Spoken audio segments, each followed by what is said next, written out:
Bitter Lemons is one of the 10 paintings in my strategy series. I'm kind of particularly fond of it because the colors that I've used remind me of Matisse paintings. They remind me of the south of France. They remind me of a hot day with the sea outside and the kind of light flooding into the room. So kind of the sort of day that you might be sitting around, perhaps drinking something pleasant, eating something delicious and sweet, and talking about, I don't know, what you might do in the evening. But the two people at the table, sitting at a table that seems to be tipping in a kind of odd and slightly dangerous way, but only in a way that sometimes a Matisse table tips, or sometimes even I don't know, many painters, maybe even a Cézanne table tips in that way. But anyway, there's something kind of odd and familiar and unfamiliar about the space for me. There are two people. There's a chair that's clearly placed for someone to sit on, not in a comfortable way, but in how shall I say, in a kind of familiar way for somebody to be looking out of the window. I mean, it's very easy to sit in a chair and look out of the window and look at the sea all day long if you don't mind being totally aware of the passing of time. If the passing of time is a frivolous thing for you, that's fine. If it marks something that you feel you don't have very much of, then it's quite particular and quite sometimes can be a bit alarming. Anyway, there's the empty chair. You can sit at the empty chair. You can sit at the tipping table with these two people.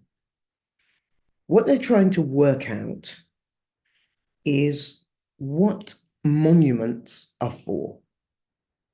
What purpose do they serve? Who should have them? Who should be celebrated or remembered? And it's a fantastically difficult question because certainly all over the world, and I would say on all 5 continents, there are town squares, city squares, entrances to cities, entrances to villages even, that have a monument or a remembrance to something or someone. And in the making of this painting, I wanted to convey how challenging that is, but that it's something incredibly important that we all have to work out. What exactly are monuments for? The perfect object, it seems to me, to use to try to work out this problem is the lemon. Something absolutely thrilling about the color of a lemon, the shape of a lemon, the feel of a lemon, and amazingly, the sort of, I don't know, flexibility, diversity, multiple uses of the lemon. It's an extraordinary fruit. And so in the painting of this work, I collected the lemons on the table so that it seemed as if one protagonist had one set and another protagonist had another set. And that they were using these fruits to try to decide who should have monuments and who shouldn't. But as I played with the painting of the lemons, I'd already painted the room. I'd put the people and the table and the chair in the room. And at the last, painted the lemons.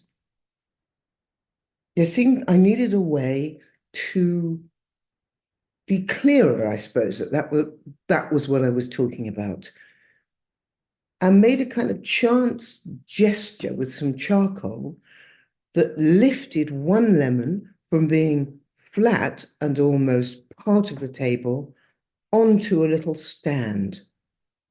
And then I understood that one person was to have the lemons on stands, but that immediately meant that the other person had to have lemons that were, if you like, in cages or trapped somehow.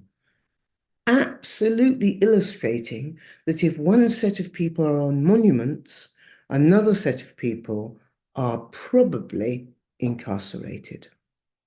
And I think in a way that's probably all I've got to say about it.